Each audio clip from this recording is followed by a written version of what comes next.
שלום לכם. בשנת 1962 נאם דוד בן גוריון בפני יהודי שוודיה. במהלך הנאום התייחס מי שמזוהה יותר מכל אחד אחר עם הקמת מדינת ישראל לשני החלקים בזהות שלו, היהודית והישראלית. וכך אמר בן גוריון, אני קודם כל יהודי ואחר כך ישראלי. אני בטוח, הוא אמר, שאף אחד בישראל לא יעמיד אותי על זה למשפט, אבל נאמנותי היא קודם כל לעם היהודי ורק אחר כך למדינת ישראל.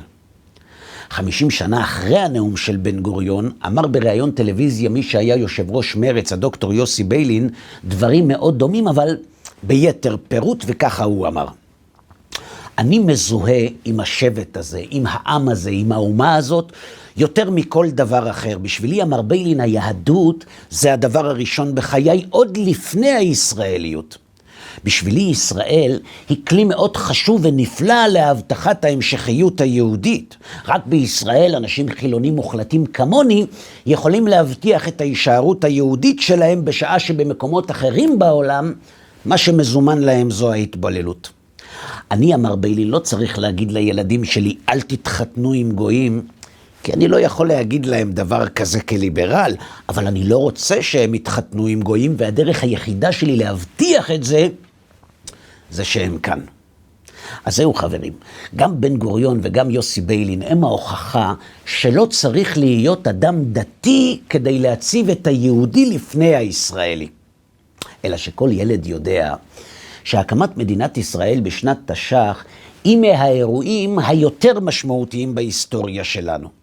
נכון, היו כאלה שהתנגדו להקמתה, אבל היו לא מעט ששמחו שהיא קמה. דבר אחד ברור, אף אחד לא היה יכול להתעלם מהעובדה שאחרי מסע חובק עולם, מעייף, מייסר ומדמם, היהודים, עם התנ"ך, אחרי 2000 שנה, חוזרים לנמל המוצא.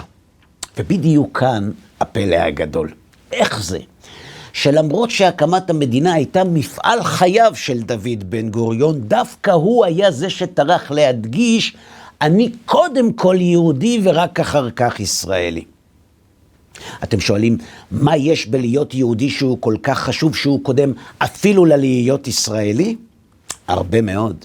כשאנחנו מציבים את היהודי לפני הישראלי, יש בזה סוג של הצהרה משמעותית מאוד, והכי חשוב, יש לזה השלכות. איזה השלכות? אז ככה. בשנת 1990 נאם מנהיג הציבור החרדי, הרב אלעזר מנחם שך, זכר צדיק לברכה, בהיכל יד אליהו בתל אביב, ושם הוא זעק מדם ליבו על אחד משני הערכים שהזכרנו קודם, על הערך שלפי דוד בן גוריון חשוב יותר מהישראליות. הרב שך זעק על היהודי, וככה הוא אמר, עם ישראל עבר גלות אחרי גלות, גזרות אחרי גזרות, ויחות, שמדות, שריפות, הריגות. עמים חזקים עמדו עלינו, אמר הרב, אבל הם נעלמו. 2000 שנה אנחנו לבד בידיים ריקות, לא היה לנו נשק ואנחנו ניצחנו. אנחנו עומדים וקיימים. מה הסוד בזה? שאל הרב שך את הציבור, אלא שאז הוא פנה אל הציבור הישראלי שלא נכח באולם, ואמר את המשפט המפורסם והחריף הבא. ישנם קיבוצים, אמר הרב שך, שאינם יודעים מה זה יום כיפור, שמגדלים שפנים וחזירים, אין לנו תורה, אין לנו מסורת, במה אתם יהודים? הוא שאל. זהו חברים, אפשר לאהוב את המשפט הזה ומותר גם לא לאהוב אותו. מעובדה אחת אנחנו לא יכולים להתעלם, ואולי היא זו שגורמת למשפט הזה להפוך לכל כך מרגיז ומקומם. הרב שך הכריח אותנו להתעמת עם אותו ערך בדיוק שעליו אמר דוד בן גוריון שהוא קודם אצלו ללהיות ישראלי. הרב שך אילץ אותנו להתעמת עם היהודי שבתוכנו.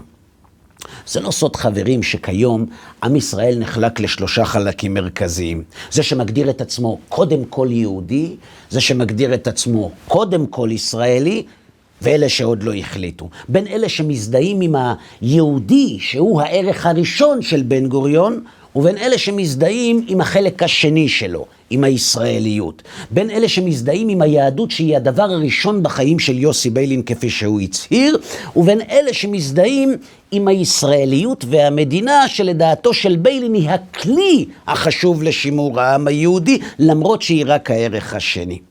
וכאן בדיוק, חברים, מצויות ההשלכות. למה? כי אם היהודי הוא כל כך חשוב שהוא קודם לישראלי, הרי שכמו שחשוב לשמור על הישראליות בשביל המדינה, בדיוק כך ואולי אפילו יותר חשוב לשמר את היהדות בשביל היהודי. למה יותר? כי אם היהודי קודם לישראלי, חשיבות השימור של היהודי קודמת לשימור של הישראלי. כי אם כל כך חשוב לשמר את הכלי ששומר על היהודי, על אחת כמה וכמה שצריך לשמר את היהדות שהיא עצם היהודי.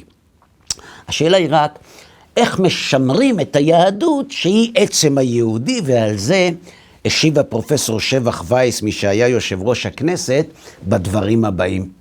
חיפשתי, כתב שבח וייס במילון אבן שושן, את המונח יהדות, וראיתי דת היהודים. הרחקתי ל13 מילונים נוספים, אבל התשובה הייתה זהה. ועכשיו, חברים, רק חשבון קטן.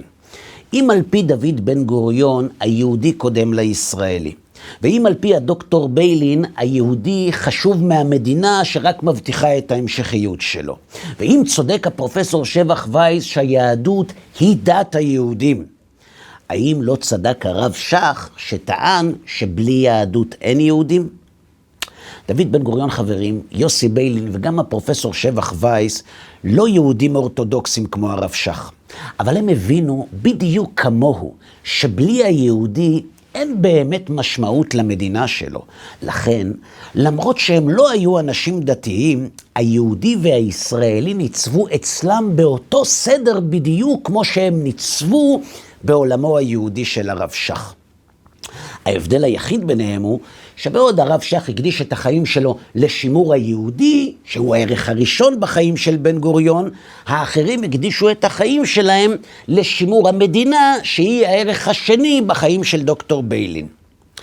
אז אם גם אתם מסכימים, חברים, שהיהודי קודם לישראלי, כמו דוקטור ביילין ודוד בן גוריון, ברור שיש לזה השלכות. זה אומר שאנחנו צריכים לשמור על היהדות שמגדירה את היהודי שבשבילו הוקמה המדינה.